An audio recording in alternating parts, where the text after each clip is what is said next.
Hello दोस्तों, मैं प्रदीप कुमार मीना आपका इंडियन मैथ क्लास है यूट्यूब चैनल पर स्वागत करता हूं। जैसे कि आप सभी विद्यार्थियों को पता है, हम 10वीं क्लास के एनसीईआरटी में 2022-23 पढ़ा रहे हैं। हमारा चैप्टर नंबर 5 चल रहा है। हमारा चैप्टर नंबर फर्स्ट सेकंड हो चुका है, थर्ड और फिफ्थ चल रही है। थर्ड मॉर्निंग क्लास में और फिफ्थ इवनिंग क्लास में। ठीक है, हमने चैप्टर नंबर फिफ्थ में 5.1 के एग्जाम्पल इसकी डेफिनेशंस कर ली थी। आज हम 5.1 के फर्स्ट क्वेश्चन को करेंगे। ठीक है, फर्स्ट क्वेश्चन के 4 पार्ट है, उन 4 पार्टों को आज की वीडियो में हम करेंगे। और अभी तक आप हमारे टेलीग्राम चैनल से नहीं जुड़े हुए हो तो उससे जुड़ जाइए। उस पर हमने फर्स्ट चैप्टर की पीडीएफ एंड सेकंड और थर्ड तीनों चैप्टर की पीडीएफ अपलोड कर रखी है और दोनों चैप्टर्स के टेस्ट भी अपलोड कर रखे हैं। ठीक है, चलो तब वीडियो हम स्टार्ट करते हैं। सबसे पहले क्वेश्चन नंबर 1 क्या कहता है, निम्नलिखित स्थितियों में, ये स्थितियाँ दी गई है। मैं एक क्वेश्चन में 4 क्वेश्चन दी गई है, वो स्थितियाँ। ठीक है, निम्नलिखित स्थितियों में से किन स्थितियों में, निम्नलिखित स्थितियों में से किन स्थितियों में संबंध संख्याओं की सूची एपी और एपी है और क्यों है एपी, ये पूछा है। एक तो पूछा है, पहले बताइए कि इनमें एपी है क्या नहीं है। सबसे पहले क्या बताना है, एपी है क्या नहीं है, और एपी है भी तो क्यों है वो एपी। ठीक है, चलिए तो सबसे पहले पहले का पहला क्वेश्चन, पहले क्वेश्चन करेंगे आज हम। पहले में 4 पार्ट है, उन 4 पार्टों का फर्स्ट पार्ट, प्रत्येक किलोमीटर के बाद का टैक्सी का किराया। इस क्वेश्चन में एक टैक्सी के बारे में बात की गई है। वो कह रहा है कि प्रत्येक किलोमीटर, ऐसे ये किलोमीटर है 1 2 3, ठीक है, ये एक टैक्सी है। ठीक है, यहाँ से चल रही है। तो वो बोल रहा है कि टैक्सी का प्रत्येक किलोमीटर का किराया, 1 किलोमीटर का किराया, जबकि प्रथम किलोमीटर के लिए, अब प्रथम किलोमीटर के लिए कितना बताया उसने, 15 रुपये किराया। ठीक है, कितना बताया, 15 रुपये प्रथम किलोमीटर के लिए।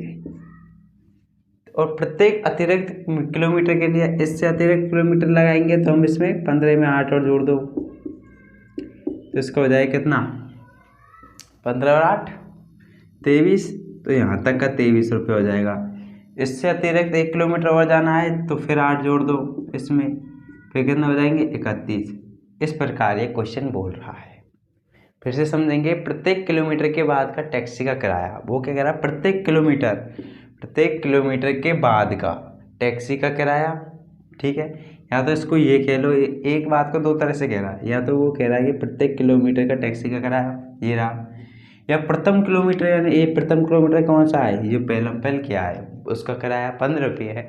इसके बाद अगर वो और आगे जाना चाहता है तो प्रत्येक किलोमीटर यानी 1 किलोमीटर और आगे जाना चाहता है तो उसका 8 रुपये एक्स्ट्रा लगेंगे। इससे और आगे जाता है तो उसका 8 रुपये और एक्स्ट्रा लगेंगे। इस प्रकार क्वेश्चन बोल रहा है। ठीक है, आप क्या आगे क्वेश्चन समझ गए। तो अब हम इसको क्वेश्चन आंसर को स्टार्ट करते हैं क्वेश्चन की। ठीक है,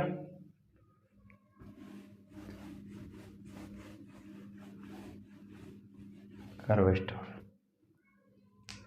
इसका आंसर में लिखेंगे सबसे पहले हम,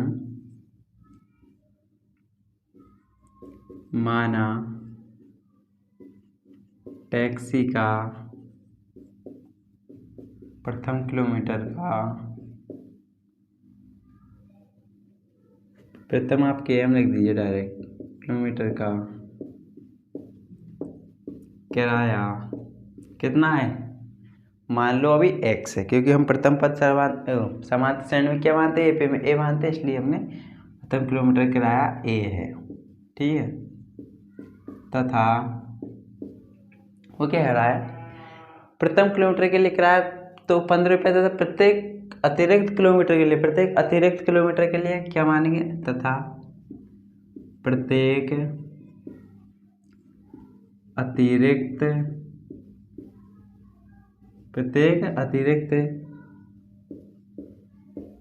किलोमीटर के लिए किराया कितना है, डी है, मान लिया। ठीक है, ये तो हम सबसे पहले मानेंगे। तब प्रश्नानुसार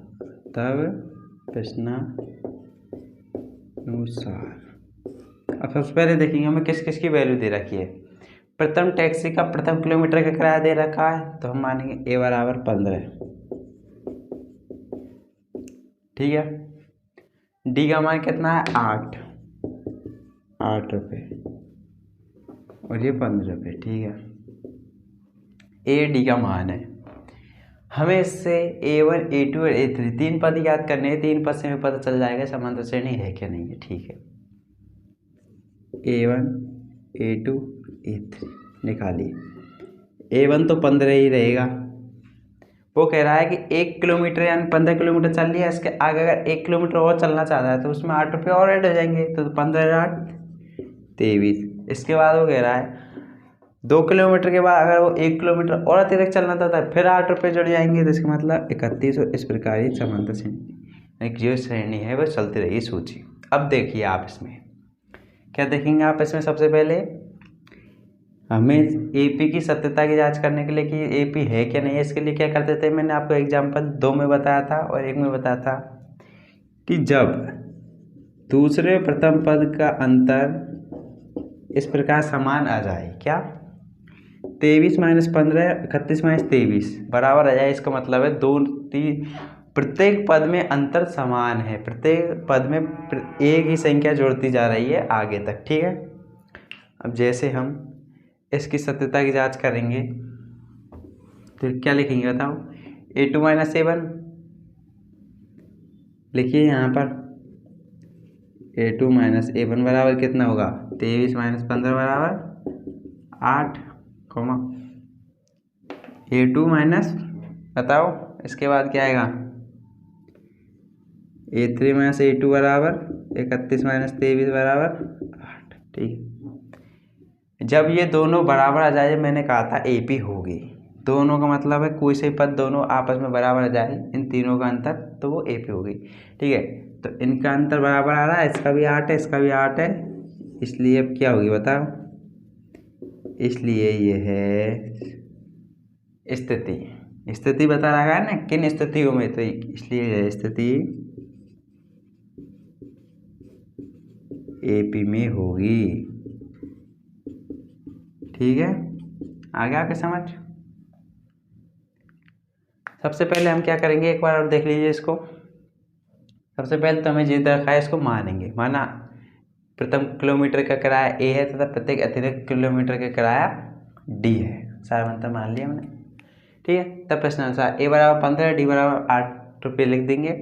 A1 A2 3 के मान लगाएंगे, A2 A1 A2 A3 जैसे वो जो बोलता जा रहा है क्वेश्चन के 8 रुपये प्रत्येक किलोमीटर के किराया, उस प्रकार से हमने जोड़कर ये श्रेणी बना ली। हमें अभी पता नहीं है कौन सी श्रेणी है, समांतर है या नहीं।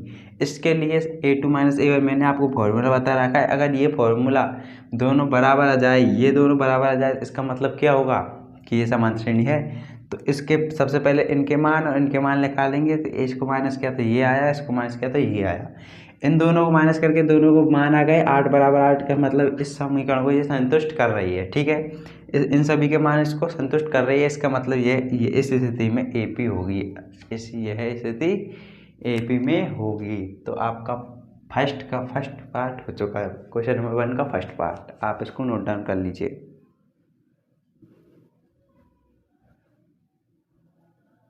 आपके समझ में तो आ गया होगा। आज क्वेश्चन नंबर 1 को इसलिए लिया है सबसे पहले, इसमें क्या थ्योरेटिकल पार्ट है, और थ्योरेटिकल पार्ट की वजह से आज हम क्वेश्चन नंबर 1 ही करेंगे ओनली, अच्छी तरह समझ कर। चलो आपने कर लिया नोट डाउन, चलो तो सेकंड की तरफ, ठीक है। क्वेश्चन नंबर 1 का सेकंड, ठीक है। इसको देखिए, किसी बेलन में उपस्थित हवा की मात्रा। सबसे पहले वो कह रहा है कि कोई बेलन है हमारा, बेलन कैसे होता है बताइए, इस प्रकार। हमको हमारे घर वाला बेलन यूज में नहीं लेना है, आप कहो कि बेलन तो हमारा ऐसा होता है, ठीक है। तो ये हमें गणित में हमेशा ध्यान रखना है कि बेलन की आकृति ऐसी होती है, कैसी होती है, एक पाइप के अनुसार होती है बेलन की आकृति, हमेशा कैसी होती है, जैसे हमें पाइप देख लो, क्या देख लो, एक पाइप, खोखला पाइप। बेलन भी दो प्रकार के होते हैं, एक तो खोखले एक भरे हुए, ऐसे ये भी एक बेलन की तरह काम करेगा मारकर भी, ठीक है। इधर भी वृत्तानुकार और इधर भी वृत्तानुकार, ठीक है। लेकिन इसमें भरा हुआ है पूरा, तो इसलिए तो खोखला नहीं है। ये खोखला पैप, ऐसे पैप नहीं होता, बीच में कुछ नहीं होता, खाली मामला बिल्कुल इस प्रकार है। बेलन बात कर रहे हैं कि निम्नलिखित स्थिति में बेलन स्थितियों में, ठीक है, बेलन है, इसमें हवा भरी हुई है। ये जैसे हम एक सिलेंडर को मान लेते हैं एक तरह से कि ये एक सिलेंडर है, सिलेंडर इस तरह से होता है, ठीक है। अब इस बेलन में हवा की मात्रा है, ठीक है, उपस्थित हवा की मात्रा उपस्थित है। अब हमें पता नहीं है इसमें कितनी मात्रा है, कितनी हवा है, हमें क्या पता। तो इसलिए सबसे पहले हम इसका आंसर लिखने के लिए क्या करेंगे, माना कि बेलन में उपस्थित हवा की मात्रा x है। क्या है, x, ठीक है, हवा की मात्रा x है। अब क्या कह रहा है क्वेश्चन, जबकि वायु निकालने वाला पंप, एक इसमें से पंप लगा हुआ है यहाँ से, ठीक है, यहाँ से हवा निकलेगी, वायु निकालने वाला पंप, ये तो पूरा हवा का टैंक है। आप एक तरह से वो जान लीजिए, हम पंचर लगवाने जाते हैं ना हमारी साइकिल, मोटरसाइकिल या कारों में, तो हम देखते हैं उस दुकान पर एक बड़ा सा टैंक रखा हुआ होता है, वो टैंक इसे मान लीजिए, ठीक है। उसमें से एक नली आती है, वो हमारे टायरों में हवा भरते हैं मुझसे। वो नली, ये क्या कह रहा है, पंप हवा निकालने वाला पंप, वो ही नली है। ये क्वेश्चन वही कह रहा है कि हवा निकालने वाला पंप की ही नली है ये, ठीक है, नली है। प्रत्येक बार बेलन की शेष हवा, अब वो क्या कह रहा है, ये नली क्या कर रही है कि प्रत्येक बार बेलन की शेष हवा का 1/4 भाग निकाल देती है। पहली बार इसने हवा निकाली तो इस पूरे में x है हवा, ठीक है, x है, तो इसका x/4, जैसे हमारी एक पूरी रोटी होती है, मान लीजिए एक रोटी के 4 टुकड़े करे हमने, कर लिए। अब वो क्या कर रहा है, उसका मतलब कहने का ये है कि पहली बार में तो वो इस रोटी का एक भाग को खा गया, एक बार इसने तोड़कर गायब कर दिया, तो अब कितना बचा बताओ, 3/4। इस प्रकार वो कह रहा है कि इसका x/4 भाग तो बाहर निकाल दिया इसके भीतर से, ठीक है। प्रत्येक बार x/4 बार बाहर निकाल रहा है शेष हवा के बचने का। इसका मतलब आप इस तरह समझिए कि पहले उसमें x हवा थी, ठीक है, उसमें से पहले उसका 1/4 बाहर निकाल लिया, ठीक है। ये तो आ गया हमारा एक, ए तो x है, ए बराबर x। इसके बाद में दूसरी बार क्या किया उसने, E2 बराबर x में से उसका 1/4 बाहर निकाल दिया। इसके A3 में क्या करेगा वो, इसका भी, अब इस पूरे का ही क्या निकालेगा वो, 1/4, क्या निकालेगा, 1/4। अभी तो x थी, पूरे सिलेंडर में x हवा थी, तो इसमें से 1/4 निकाल ली। अब वो कह रहा है क्वेश्चन शेष हवा का, अब शेष हवा क्या बची इस सिलेंडर में, यही तो बची। इसके बाद x में से ये निकालने के बाद कितनी बचेगी, 3x/4। अब वो कह रहा है कि 3x/4 में से फिर कितने निकाली, इसका भी 1/4, तो इसका 1/4 क्या होगा बताओ, 3/16x, ठीक है। फिर इसी प्रकार इसमें से भी 1/4, इनका सॉल्यूशन का 1/4, इस प्रकार 1/4 निकालते ही जा रहा है वो। तो सबसे पहले तुम्हें जो क्वेश्चन में दे रखा है वो लिखना पड़ता है, माना बेलन की उपस्थित हवा की मात्रा x है, इसलिए x है, और क्या लिख रहा है क्वेश्चन में, वायु निकालने वाला पंप, क्या वायु निकालने वाला पंप, और वायु निकालने वाला पंप, वायु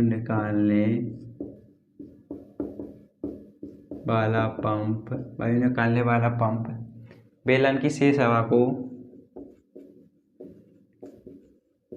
बेलन की शेष हवा का 1/4 भाग बाहर निकाल देता है। क्या देता है, 1/4 बाहर निकाल देता है, ठीक है। ये आपको समझ में आ गया किस प्रकार हवा निकल रही है इसमें से इसमें, ठीक है। तो अब हम इसको कॉपी में कैसे लिखेंगे उसे देखिए। ये तो आपके लिए समझाने के लिए था, आपको वहाँ पर कोई सिलेंडर नहीं बनाना, ये कोई बेलन नहीं बनाना है, ठीक है। आपको बस ये लाइन लिखनी है क्वेश्चन में से देखकर कि एक बेलन था, उसमें हवा भरी हुई थी, जो मान ली हमने x हवा है, उसका 1/4 हर बार पंप पे वो नली है जो निकाल रही है 1/4 करके 1/4 करके, इसलिए हमने ये कर लिया। इसके बाद हमें A1 का मान ज्ञात करना है। A1 क्या है हमारा, सबसे पहले हवा कितनी थी उसमें x, इसके बाद बताएंगे A2 में उसमें से कितनी हवा निकाल ली, x का 1/4 पूरे का, जितनी हवा बच रही है अभी तो पूरी हवा बच रही है इसमें, इसके बाद और कम बचेगी तो पूरी हवा कितनी है x, तो x में से उसका 1/4, ऐसे नहीं कर देंगे, ये नहीं होगा, x का ही 1/4, x का 1/4 क्या होगा x/4, ठीक है। इसका मान लिखाएंगे तो हम, आपको अगर भिन्नों के जोड़ भाग गुणा भाग नहीं आते तो हमारे बेसिक नंबर टॉपिक्स में आके देख सकते हैं, हम यहाँ पर भिन्नों के जोड़ भाग गुणा भाग नहीं सिखाएंगे, ठीक है।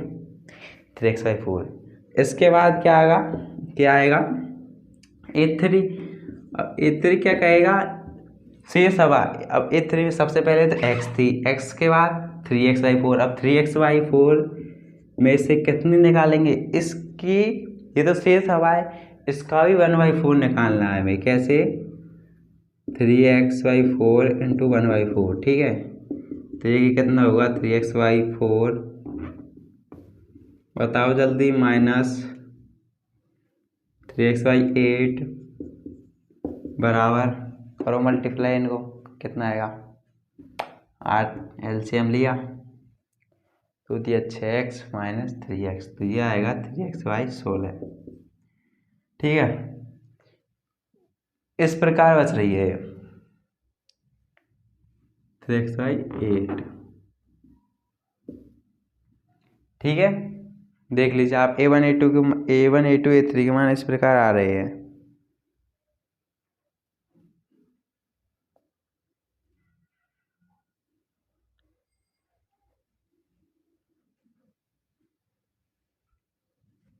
अभी रुको, 4 चौक 16 हो रहे हैं यहाँ पर,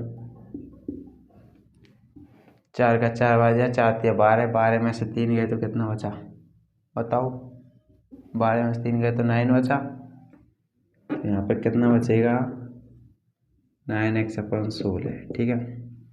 देखिए A1 A2 A3 के मान आ गए, सबसे पहले तो हमें यही काम करना है, A1 A2 A3 के मान, और इधर डॉट डॉट लगा देना है कि इस प्रकार हमारे पद और आते चले जाएंगे।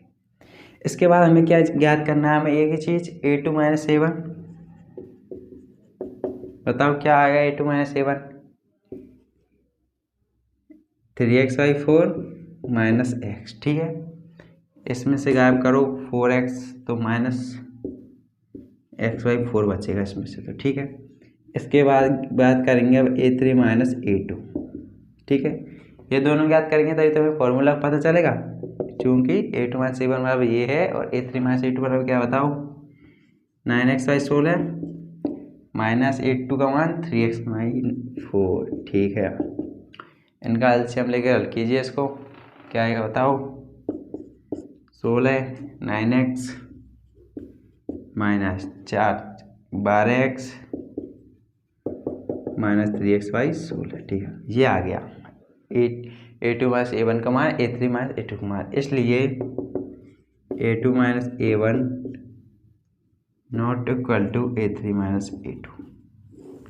ये आपके समझ में आया कि नहीं आया, ये कैसे आया, ये दोनों बराबर नहीं है, आपको दिख रहा है x minus x/4 minus 3x/16 अलग अलग है, इसलिए नॉट इक्वल टू, ये बराबर नॉट इक्वल टू ये, नॉट इक्वल, ठीक है। ये इसके बराबर नहीं है, इसका मतलब क्या है, ये इसके बराबर नहीं है, तो इसलिए यह स्थिति, इसलिए यह स्थिति क्या नहीं है, AP नहीं है,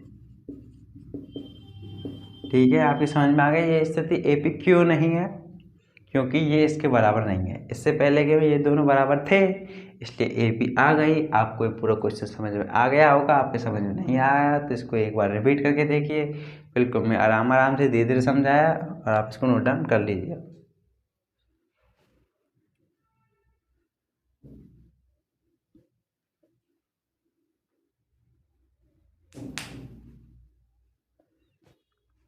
ठीक है,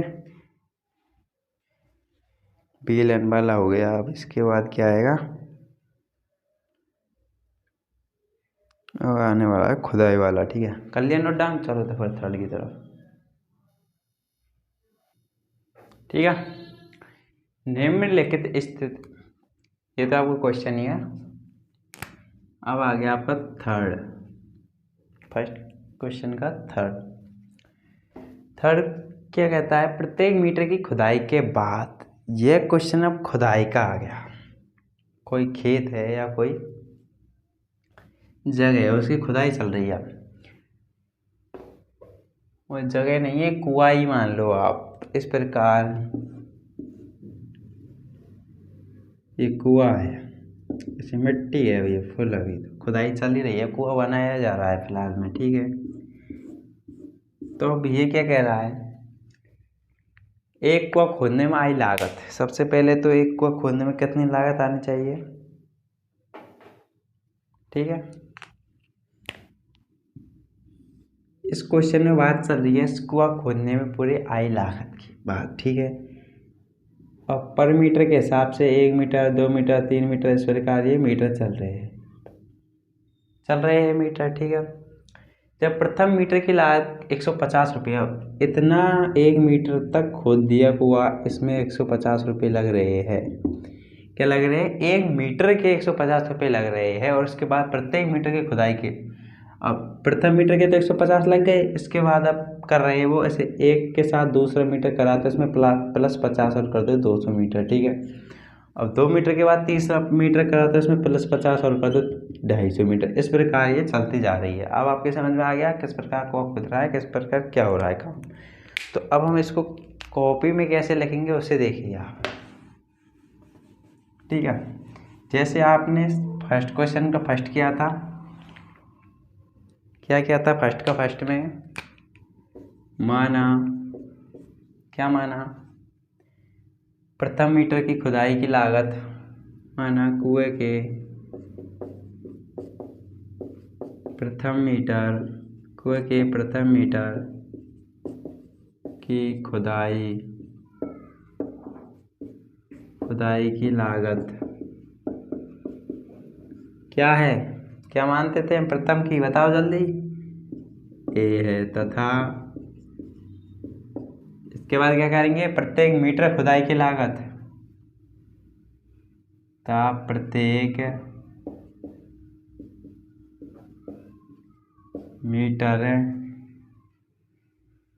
मीटर खुदाई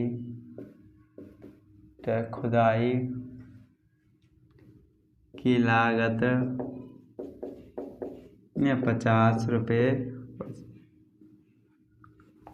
डी, तो फिर डी बढ़ती है।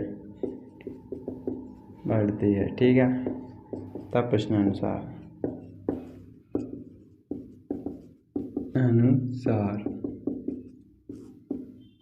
ठीक है, ये है आपका क्वेश्चन।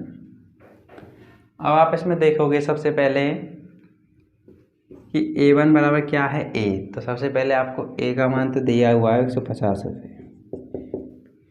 A2 का मान, A2 बराबर A1 प्लस D, यही है। और D आपको 50 रुपये दे रखा है। ठीक है,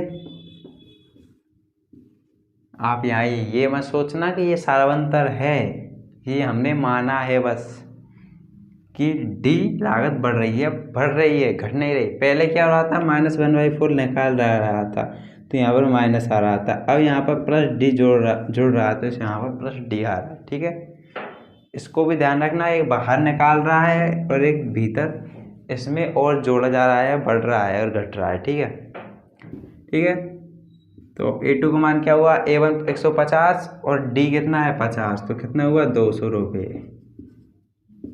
ठीक है, इसके बाद A3 A2 plus D, A2 का मान 200 प्लस D का मान 50 तो 250 रुपये।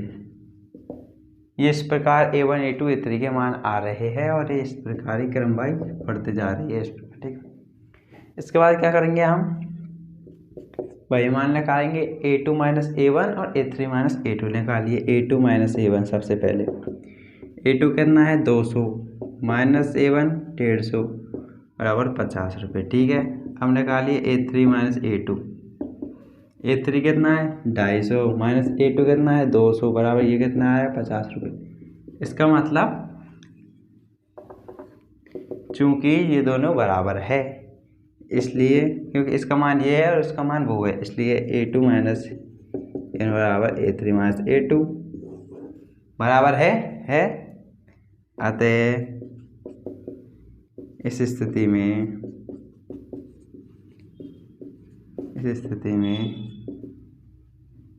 अतः यह स्थिति लिखिए, अतः यह स्थिति AP में होगी, अतः यह स्थिति AP में होगी। ठीक है, आगे आपके समझ में कैसे हो गई AP में, तो आप इसको नोट डाउन कर लीजिए। इसके बाद हमारा 4th रह रहा है इसका लास्ट। ठीक है, कर लीजिए नोट डाउन।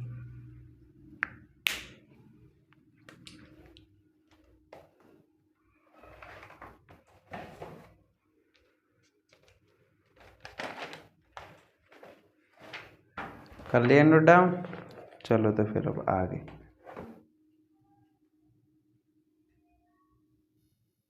ठीक है, क्वेश्चन नंबर 1 का 4th और ये हमारा आज की वीडियो का लास्ट। ठीक, खाते में प्रत्येक वर्ष का मिश्र धन। आप जानते हो मिश्र धन क्या होता है क्या नहीं होता। जबकि 10,000 रुपये की राशि 8 वार्षिक दर की चक्रवृद्धि ब्याज पर जमा की जाती है। ठीक है, तो आपको इसको बाद में समझाऊंगा। सबसे पहले आपको वो लाइन लिखनी है जो क्वेश्चन में दी हुई है। चूँकि खाते में क्या है, खाते में 10,000 रुपये है, खाते में प्रत्येक वर्ष का, क्योंकि क्या दिया है हमें, क्योंकि खाते में प्रत्येक वर्ष का मिश्र धन कितना है बताना। क्या दिया, कितना दिया हुआ क्वेश्चन में 10,000। ठीक है, तथा और क्या दिया है, जबकि 10,000 रुपये की राशि तथा 10,000 रुपये की राशि 8% वार्षिक दर, 8% वार्षिक दर से चक्रवृद्धि ब्याज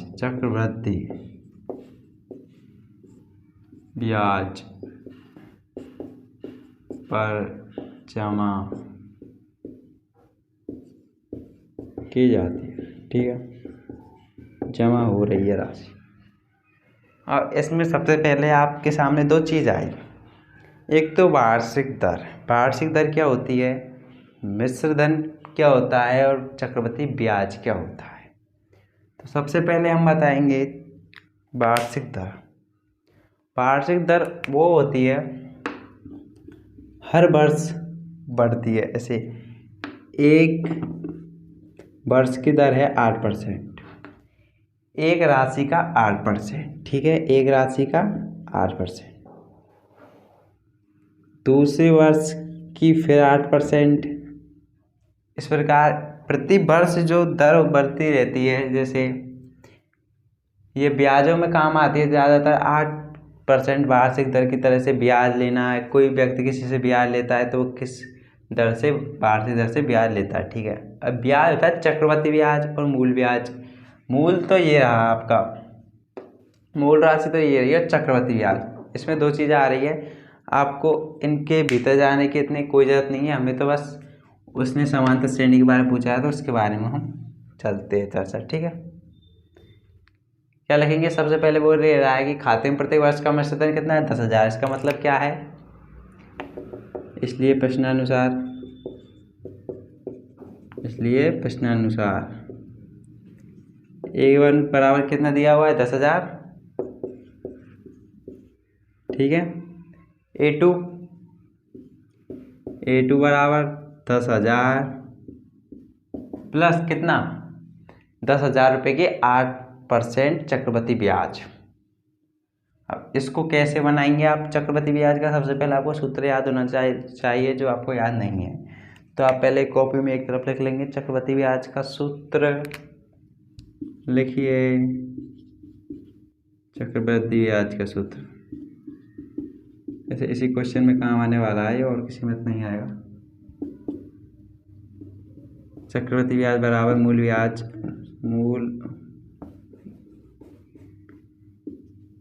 मिश्र धन प्लस वार्षिक दर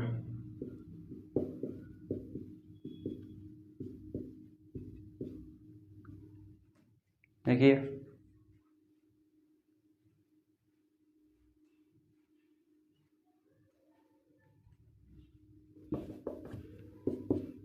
इंटू वर्ष अपॉन 100।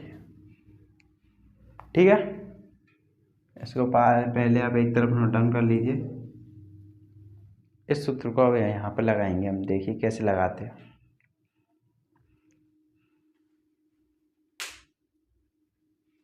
कर लिया आपने नोट डाउन? चलो तो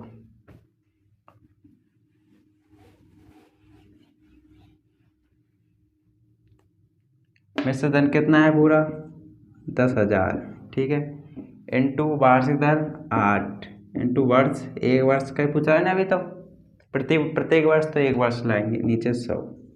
ये 2 जीरो से 2 जीरो कट गया, 8 से इंटू कराएंगे तो 800।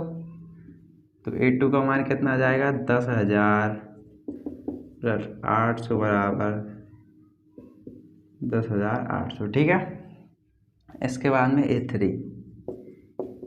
A3 10,000। ठीक है, 10,000। इसके बाद क्या जोड़ रहा है A3। सबसे पहले तो ये चक्रवृद्धि ब्याज किस प्रकार जुड़ता है, मिश्र धन में फिर 1 साल का चक्रवृद्धि ब्याज जुड़ गया, ये हो गया कितना हो गया 10,800। चक्रवृद्धि ब्याज में क्या है, उस ब्याज को भी ब्याज के ऊपर और ब्याज लगता है ऐसे, इसलिए इसको क्या करेंगे हम 10,800। ये मूल ब्याज नहीं चल रहा है, चक्रवृद्धि ब्याज चल रहा है इस वजह से। ठीक है, ये हो गया आपका मूल राशि। तो मिश्र धन तो ये थी, लेकिन चक्रवृद्धि ब्याज आपका ये है। चक्रवृद्धि ब्याज से आपकी राशि ये हो गई, आपको 2 साल में इतना पर ब्याज हो गया। अब इसमें क्या करेंगे, इसमें जोड़ो फिर से भाई, प्रति वर्ष प्रति वार्षिक दर से 8% का जोड़ते हैं ना, यही जोड़ो। अब की बार मिश्र धन कितना है 10,800। तो लिखो 10,800 प्लस 8 गुणा 1 इंटू 100, 2 जीरो से 2 जीरो गई, ये जोड़े कितना बचा बताओ 10,800 प्लस 108 और 8 116, कितना हुआ 116 हुआ ना। इनको जोड़ो फिर कितना हुआ बताओ 10,916।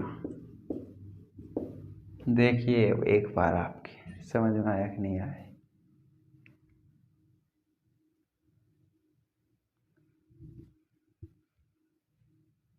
रुको कितने से गुणा कर रहे हैं हम, 8 से कर रहे हैं ना। ठीक है, 8 से गुणा कर कीजिए इसको एक बार, कितना है बताओ 864। ठीक है, 8 × 64 8। अब इसको जोड़ेंगे तो हम कितना आएगा 1 0 8 और 8 64, 8 और 8 कितना हुआ था 16। तो ये हुआ 1100।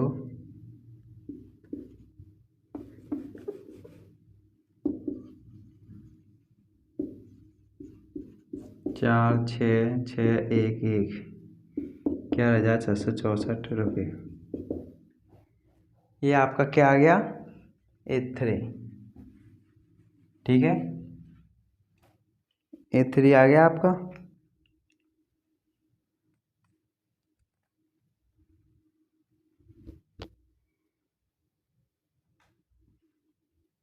इसमें आपको कोई प्रॉब्लम बताओ।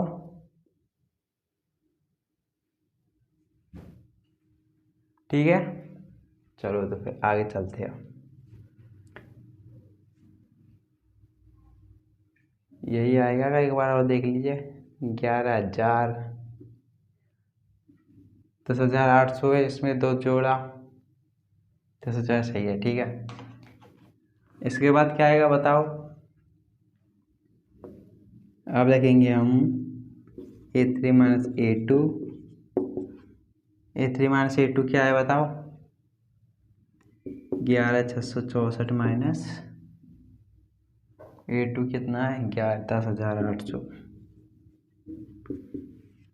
घटाओ इसमें से इसको, कितना बचा? 2,864। ठीक है। A2 माइनस A1 निकालेंगे तो हम A2 कितना है? 10,800 माइनस ये कितना है? 10,000, ये आएगा 800। तो इसलिए हम कहेंगे A3 minus A2 not equal to A2 minus A1। आपको दिख रहा है A3 माइनस A2 और A2 माइनस A1 का मान समान नहीं आ रहा, इसलिए क्या करेंगे? इसलिए यह स्थिति ए पे नहीं है।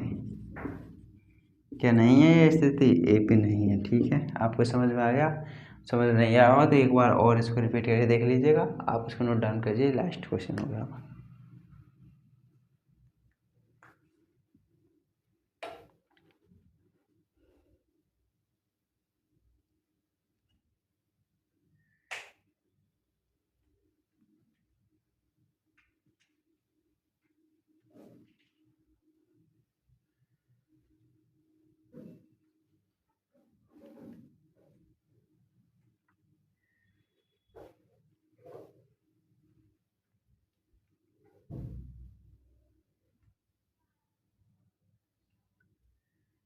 कर लिया नोट डाउन?